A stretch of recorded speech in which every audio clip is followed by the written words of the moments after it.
Fasten your seatbelts for the realest Eagles and Sixers YouTuber! One who plays no clickbait and gets to the point! The myth, the legend, Nikki Steves! Come to my channel, you know the deal. Yo, boy, always keeps things real. I'm simply statue think they slate, dropping unrealistic mad 2K takes for the clip. Even though cats like that get views closer to the milli, never hear me preach, look on to Philly. Before you watch the Eagles all the way through the early 22, authentic talk, forget what others do.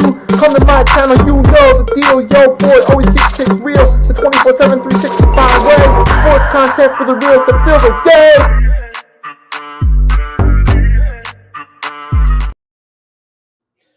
Ladies and gentlemen, it is April. It's April Fool's Day, yes, but this April 1st, we not going to be pulling pranks. Maybe not. But we're going to be talking a little bit more about the NFL draft. We're going to talk about the history of the draft, do some mock drafts, being that this is April throughout the month as we get closer to the start of the draft. So, for the start things off, we're going to use this as a reflection.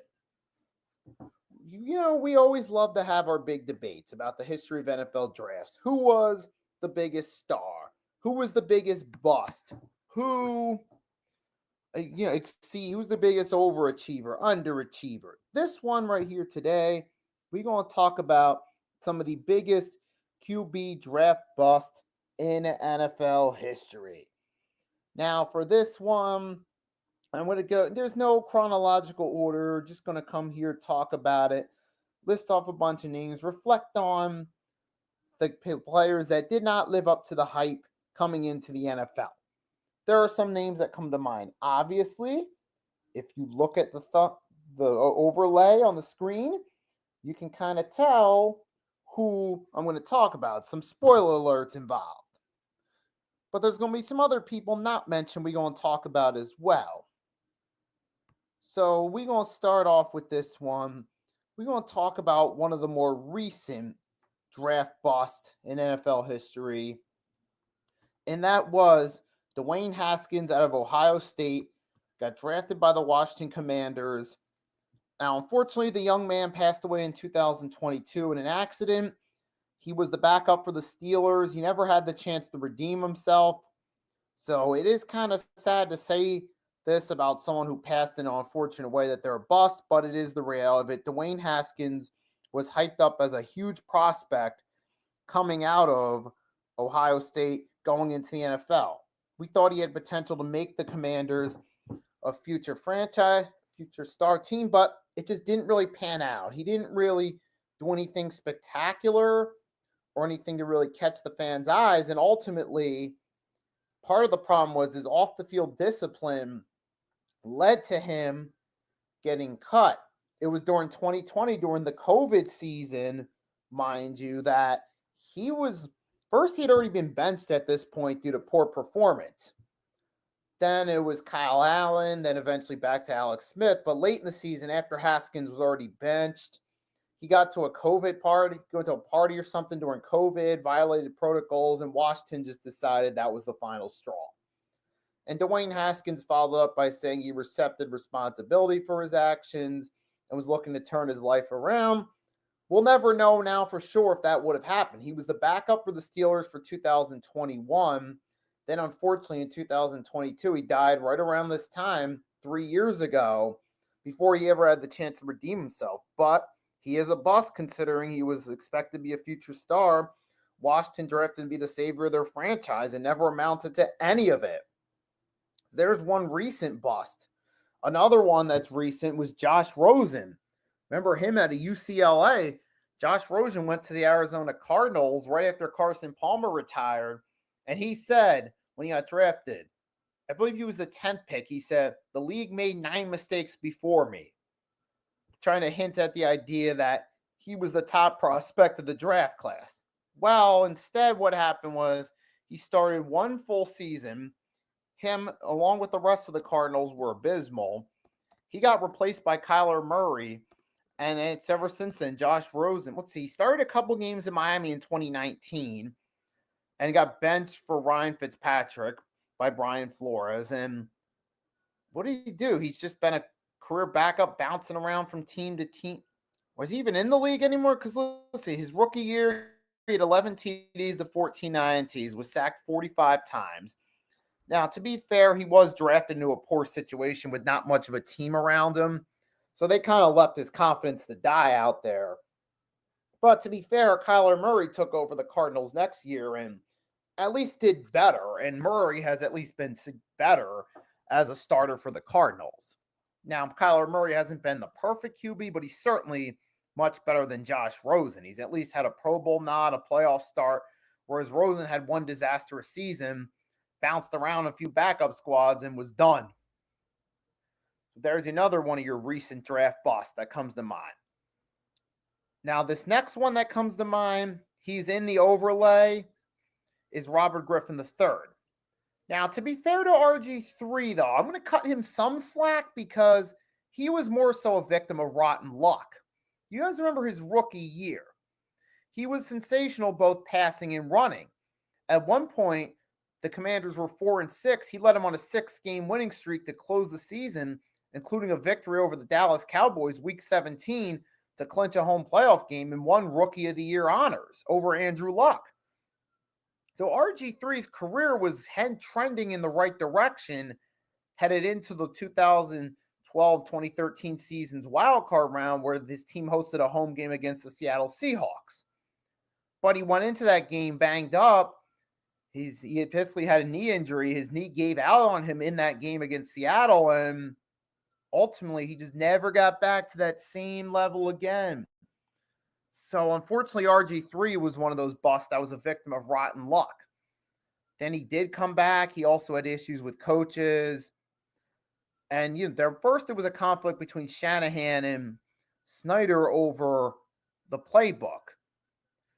Right, but and then RG3 struggled to get along with his coaches, including Jay Gruden, who succeeded Mike Shanahan as their coach. And he also struggled with injuries following that throughout 2013, 14. And then by 2015, he was their third stringer behind Kirk Cousins and Colt McCoy. For the number one, former Heisman winner, the number 2 draft pick, huge disappointment. But at the same time, I feel like that major knee injury was the one unfortunate burden RG3 was dealt with that otherwise could have changed the trajectory of his career. So yes, RG3 is a bust. However, he's also one of those busts that was a victim of rotten luck. And unfortunately, that rotten luck led to him not living up to the hype because his rookie year prior to that, he was phenomenal. He looked like he was going to be the next savior for the Commanders franchise. They won their division that year. Looked like they had hope for the future, but then we came back 2013, just wasn't the same quarterback. And then that led to him bouncing around. He was on the Browns for a season. He got injured early. Then he was the Ravens backup for a few seasons before moving on to being an analyst at ESPN. So that's just one of those bust situations where Robert Griffin III fell victim to rotten luck due to that injury. Where then you got another bust. You get to say Johnny Manziel. All his problems were self-inflicted. Whereas RG3 at least could get some benefit of the doubt because of his knee injuries.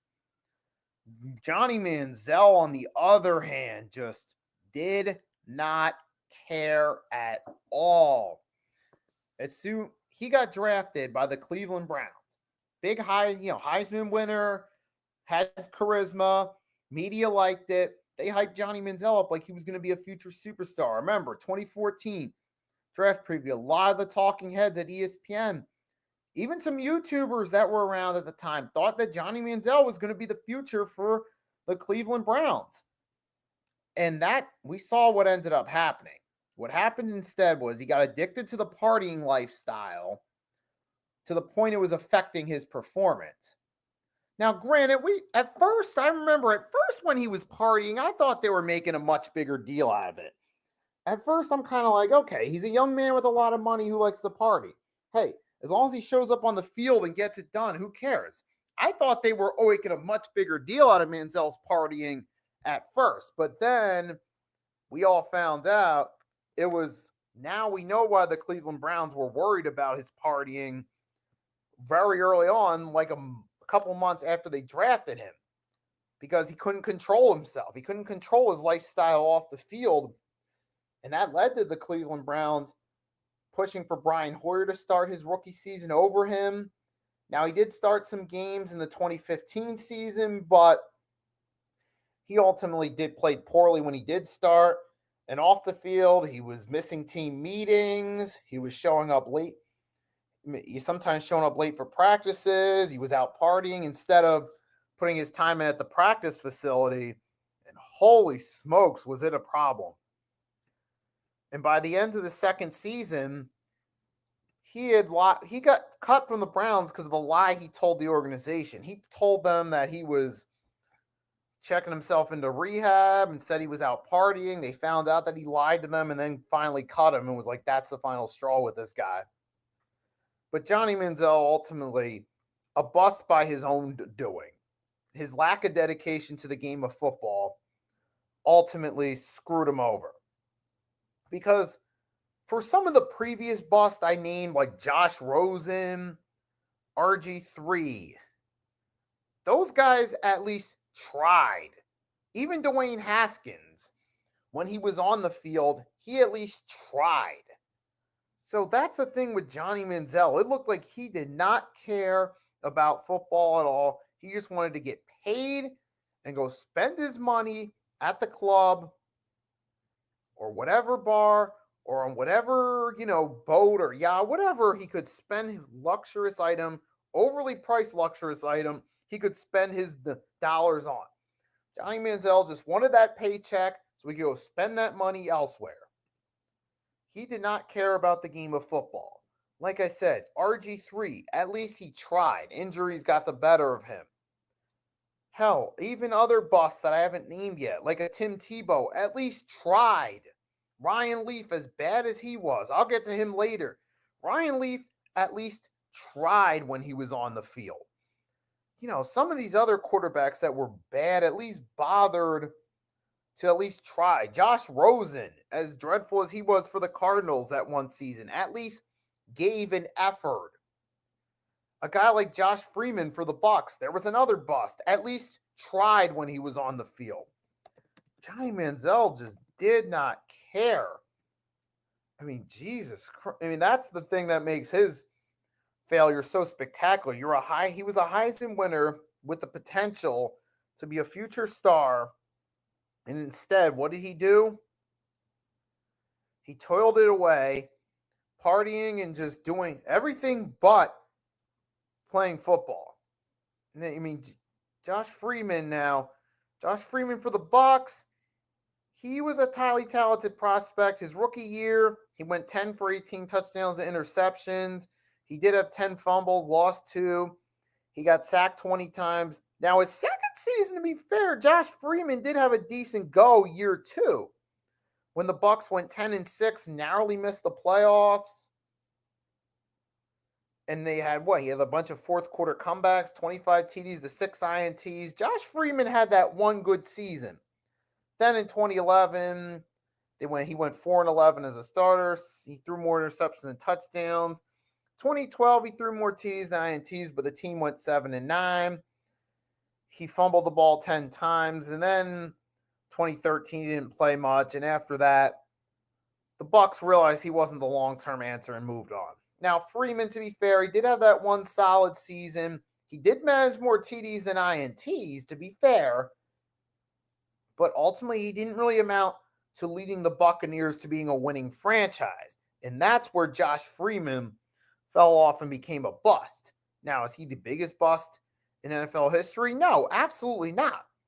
But he's still a name that comes to mind when you talk about QB bust.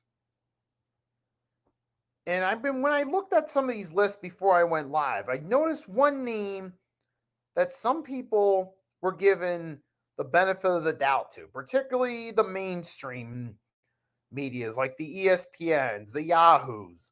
Someone that they overhyped drastically in 2011. Timothy Richard Tebow came into the NFL in the 2010 draft, was drafted by the Denver Broncos. He was the face of college football for a bit. It's a polarizing figure. You either loved him or hated him. But he was the face of college football, had an exciting style of play that drew people to watch the Florida Gators. He came to the NFL. Rookie season, he didn't do much. Then we had that 2011 season. Tebow Mania. We remember where the Denver Broncos won their division on a three-way tiebreaker with an 8-8 record. They had several fourth quarter comebacks. And remember Tebow had that game against the Steelers. He threw the game-winning touchdown to the late Demaryius Thomas on the opening play to win it for them. That was Tim Tebow's highlight right there. But then the next week against the Patriots, they got curb stomped. Remember Tebow dropped back? He gave up like a 40-yard sack or something at one point? That was the highlight of the game for the Broncos. I mean, it was an abysmal performance there. One of the biggest games of his career. But then the Broncos parted ways with Tebow for Peyton Manning with the mindset of, okay, Peyton Manning is going to be the long-term man. Is going to do more to help us contend than Tim Tebow.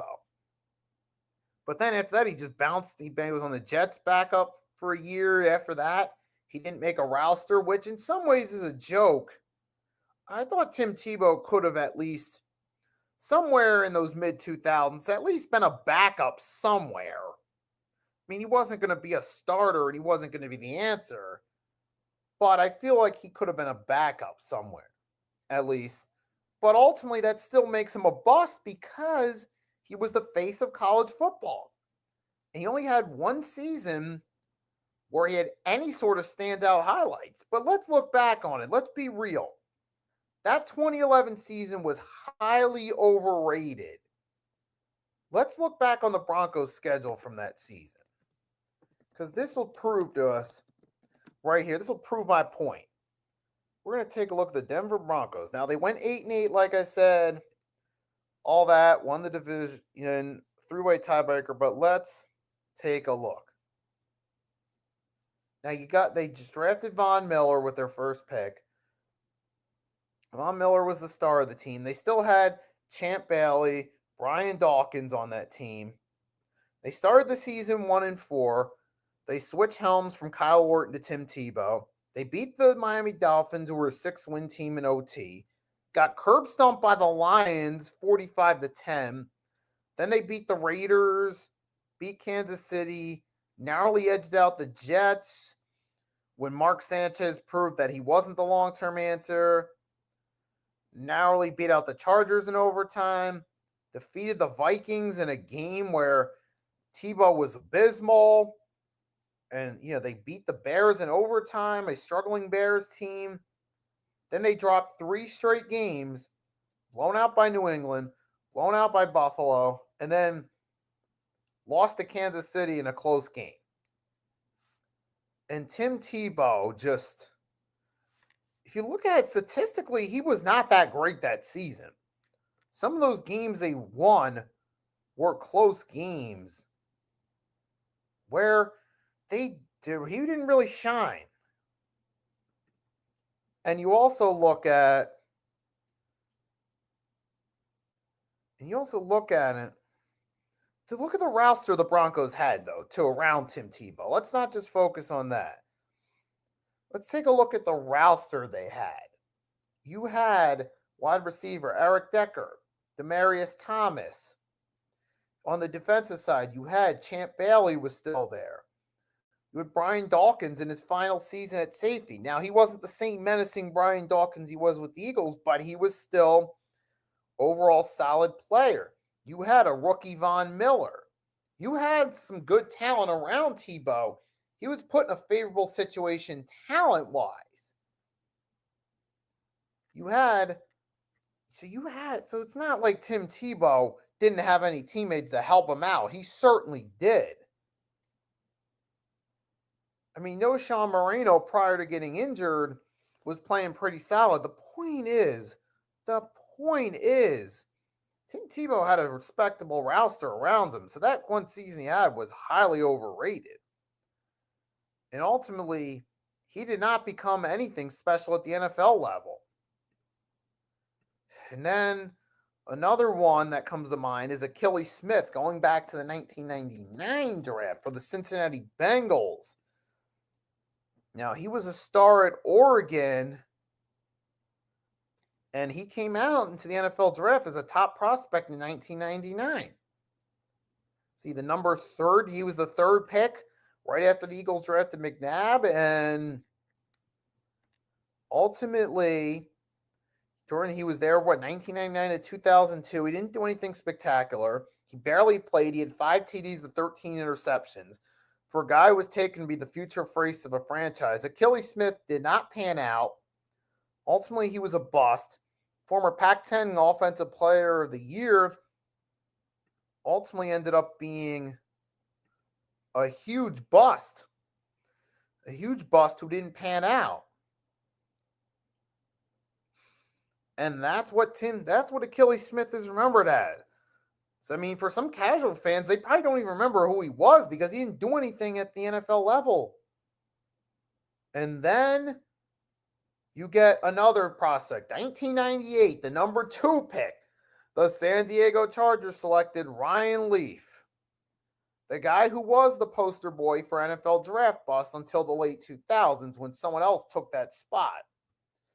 But Ryan Leaf, man, he was considered a can't-miss prospect out of Washington. It was him and Peyton Manning they were going to be the future star quarterbacks for the NFL for years to come. Now, Peyton Manning did live up to the hype.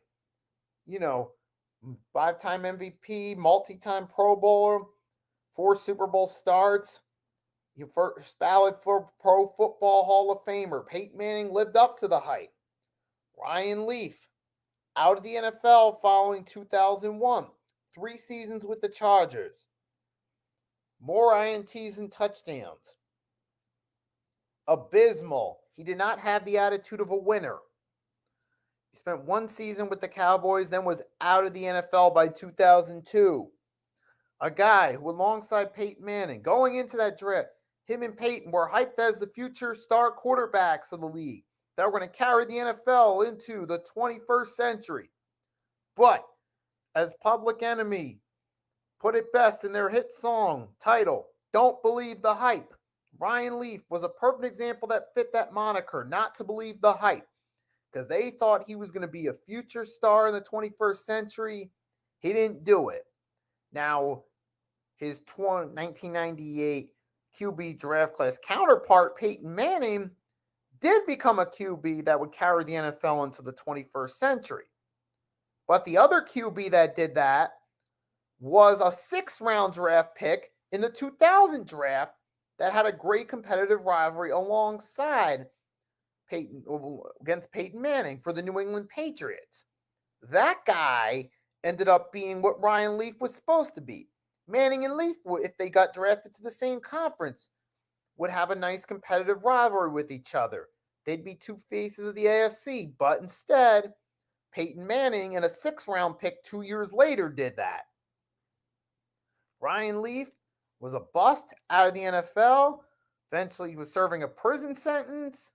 Now, in recent years, he's become a motivational speaker. He's tried to help others learn from his mistakes, which I respect about Ryan Leaf, that now he's actually matured and is trying to teach others from his mistakes, teach other young people not to make the same poor choices he made, which is great. However, when you're talking about QB draft bust, dude, he was awful. And the reason why I emphasize that is because he was hyped up to be a star alongside Peyton Manning. And then following that, 2007, number 1 pick out of LSU, a guy who could throw the ball, chug the ball downfield on one knee. Jamarcus Russell was drafted first. Al Davis, the late Al Davis, believed that Jamarcus Russell would become the next Peyton Manning. And what happened? The exact opposite. Now, the reason Jamarcus Russell became the poster boy for draft bust is because ultimately he didn't even bother to pick up a playbook. And supposedly he was falling asleep during team meetings. And we all know the story about the playbook. The Raiders speculated he wasn't studying film based on his performance. So they did was they sent him a blank playbook home. Asked him to review it, let him know what they thought. He came back on Monday. He was like, I'm great with all the plays. I'm ready to run all them. As soon as that he said that, they knew, he lied. He didn't even look at the playbook, because if he looked at it, he would have knew it was a blank playbook. That's the reason Jamarcus Russell's considered the poster boy for draft bust over Ryan Leaf, because as bad as Ryan Leaf was, and he was awful, he at least tried on the field. Yeah, he sucked, and he ultimately failed to live up to expectations. But with Ryan Leaf, he at least tried. Tim Tebow, even though he wasn't cut out for the NFL in the long haul, he at least tried. Robert Griffin III did have a sensational rookie season before injuries hindered his career. He at least tried. Achilles Smith, as bad as he was and undisciplined he was, he at least puts forth some effort. Josh Rosen, during that abysmal season with the Cardinals, at least tried with what he had. Now here's two busts that were unfortunately victims of poor circumstances and do get some benefit of the doubt for being bust. David Carr for the expansion Houston Texans, Tim Couch for the new Cleveland Browns in 1999. Now, both Couch for the Browns, Carr for the Texans did poor jobs. But to be fair, they were stuck with expansion teams that had very little to work with, and their confidence was left to die on the field their rookie seasons. So yes, Tim Couch and David Carr classify as bust, but they were bust put into poor situations where they were pretty much doomed to fail. So I can give those guys some benefit of the doubt. Like a David Carr, he was sacked over 70 times his rookie year. His poor offensive line left his confidence to die on the field.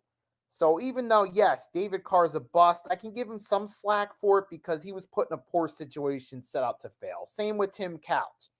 Ultimately, he's a bust, but he was set up in a poor situation, doomed to fail, where his confidence was shattered. So I can give those guys some benefit of the doubt. But even like Tim Couch and David Carr, in poor situations, at least tried with their respective teams. The problem with Jamarcus Russell is he couldn't even pick up a playbook, where some of these other busts, like I said, they at least tried. Like Jamarcus Russell and Johnny Manziel are the two poster boys for guys who got drafted with high value that did not care at all. They did not care. Even a guy like a Rex Grossman, who was a bust for the Chicago Bears, there's another one. There, some media pundits thought that Rex Grossman out of Florida was going to be the future QB for the Bears, but he just never caught on. And yes, the Chicago Bears did make a Super Bowl 41 with Grossman as the starter, but that was in spite of Rex Grossman, not because of him. And ultimately, it showed with Grossman flaming out with a poor performance in the Super Bowl.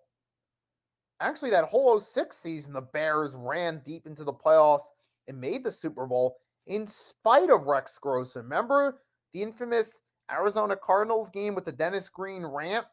Grossman was abysmal in that game. And he was part of the reason the Cardinals had a shot at beating them. But, so Rex Grossman ultimately was a bust. Then finally, come 2009, the Bears tried to trade for Jay Cutler, and they were able to get the trade because they knew Grossman wasn't the answer. And they traded Kyle Orton, who I thought was the better option for them at the time, because they knew Rex Grossman's trade value was low. So he was a bust too. Where at least with a guy like a Rex Grossman, who didn't pan out, he at least tried.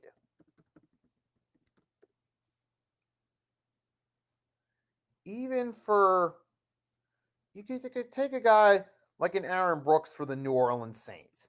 He had some hype coming into the 2001 season. He took over in 2000, midseason. The Saints made a push for the playoffs. They won their first playoff game as a franchise against the, at the time, defending Super Bowl champion St. Louis Rams. Brooks looked like he had some promise for the future, but it just didn't pan out. But even in Aaron Brooks, at least he tried to make something of it. But then so those are some busts, right? And some other busts. Who else? Another one that comes to mind. I'm going to go throw this one back a while ago. Here was a bust. Tony Eason for the New England Patriots in the 80s. The Patriots made the Super Bowl 1985 season against the Chicago Bears. Tony Eason was their starting quarterback going into the game.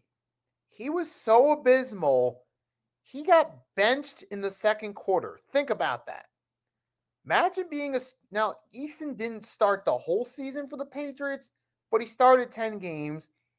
They made the Super Bowl with him as their starter. He got the start. He was so abysmal in that Super Bowl, he got benched in the second quarter. Think about that. Imagine getting to a Super Bowl. You're so abysmal, you got benched. Damn, that's embarrassing right there. That's a huge right. That's amazing to make it to the Super Bowl and get benched in the Super Bowl. And after that, what did Tony Eason do? A lot of people my age don't even know who this guy was. And the reason why is because he didn't do anything special. He was part of a big time draft class, 6 QBs taken in the first round, 83. Ultimately, he was the bust of that class. After 86 season, the Patriots did end up making the playoffs again, but that was in part in spite of their QB. And then 87 onward, Tony Eason just, he barely played, missed time due to injuries. He played poorly. He just didn't have what it took in the long haul, and he flamed out. So there was a throwback bust. We're going back to the 80s now. And now, so there's a lot of guys. There's a lot of guys that come to mind as QB, but there's always going to be QB bust. Some other random names we're just going to throw out. I'm just doing this as kind of like a quick throw them out. Jimmy Clausen for the Panthers, 2010. They took him to succeed Jake Delhomme. So bad his rookie season, he got replaced by Cam Newton, where the Cam Newton era went significantly better than anything Jimmy Clausen did. Now, there's one guy right there. Now, Brady Quinn was kind of a bust too, but he wasn't really the most highly talented prospect in the world, but he ultimately did flame out. So, there's a lot of different guys you can count as busts. You guys listening to this live or catching it on the replay can list who you feel is a bust. You can list your guys. You're more than welcome to let me know you think is a bust. But yeah, man, I could sit here all day and just name a bunch of random players and just try to get, try to be like, oh, remember this guy, remember this guy, remember this guy. But I don't want to be here doing that all day. I just wanted to take some time to reflect on some of the biggest QB draft busts in recent memory. And there was a few older names thrown in, but most of these guys were relatively recent. Guys like Manziel, Tebow, Russell. You also had a guy, Todd Maravich from the Raiders in the early 90s. He's a guy I've never really heard of. Now that we think about it, that could explain why right there. Oh, let's remember Joey Harrington from the Detroit Lions. He was a bust too, remember? What did he come out of Oregon, I think? Yeah, he didn't really do anything spectacular in the NFL. Who else was another? Quincy Carter for the Cowboys was a bust. He was supposed to be the successor to Troy Aikman. That didn't pan out. He lost out on the starting job to Chad Hutchinson. John Beck from the Dolphins in 2007. There was another one. Didn't do anything at all. Jason Campbell for Washington. He didn't pan out as the long-term guy. Matt Leinart was a disappointment. Patrick Ramsey was a bust. Some people would say Chad Pennington, but I can't say Pennington. He did in 4 separate seasons lead teams to the playoffs, 3 times with the Jets, once with the Dolphins. They were stretched out throughout his career, but 4 different seasons getting your team to the playoffs is at least a respectable feat. Nothing great, but something I can respect at least. You had Kyle Bowler was a bust. Oh, Jeff George. Oh, Jeff George, who was nothing but who was drafted by the Colts in 1990. He ended up being a huge prospect. Instead, he ended up being a pain in the ass everywhere he went. He had problems with teammates everywhere he went and let his own ego and his lack of discipline get in the way. So there's Jeff George. There's another big bust that you got to remember. Oh, Cade McNown for the Bears. There's another one. Rick Marr from 1993 picked ahead of Drew Bledsoe by the Seahawks. There's another bust who didn't pan out. He ended up being a journeyman. There's a lot. There's a lot of busts throughout NFL history, man, that you could talk about. If you guys are in the chat, you have your own guys you think are busts. Feel free to comment if you want to give me your biggest bust or your list of top 5 busts or whoever. If you just want to throw out a random name that I maybe didn't mention in the stream, feel free to do so. Hello, Dave. Thanks for stopping by in the chat. We're still rocking and kicking with it this morning. But yeah, Dave, hey, lucky thing you stopped by when you did because I was getting ready to go. So you made it just in time to catch it. So to everyone that tuned in, thanks for tuning in. Hope you enjoyed this. Maybe I brought a name or two back to your memory for QB draft bust that you may have forgotten. That you're like, oh yeah, now I remember this person. But with that being said, yeah, that's all I got for you this morning. So I hope you enjoy the rest of your day. If you're out somewhere where the weather is beautiful, enjoy that weather. That being said, it's your boy Nicky Steve signing off. Have a great day. Catch y'all later.